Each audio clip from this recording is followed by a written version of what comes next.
Hi everyone. I'm doing something a little different this week. As you see behind me, there's an empty sandlot. So you might ask, why am I videoing this week's message from an empty sandlot? Well, until this past February, there was something very relevant to this week. That was, there was a Noah's Ark over here where the kids used to play.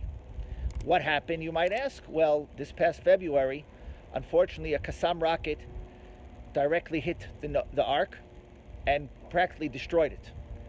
We are literally 50 feet from the yeshiva where I'm standing now. Thank God that day no one was hurt. Besides the Ark, very little damage was done, a few broken windows. But besides that, thank God nothing happened. But I still think the message from this week's story is very relevant to today.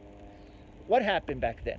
God commanded Noah to build an ark, to have his wife, his children, their wives, and the animals, and to practically build a new world. So the ark was protection.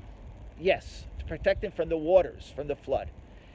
Every generation has its own flood. It could be spiritual, it could be physical, its own dangers out there.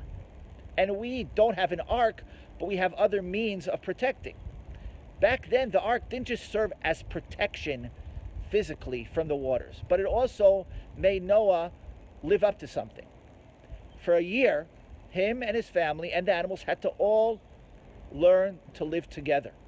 Like we all say, they're all in the same boat, literally.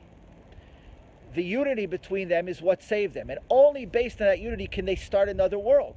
Because we know the reason for the destruction of the initial world was the behavior between man and his fellow man.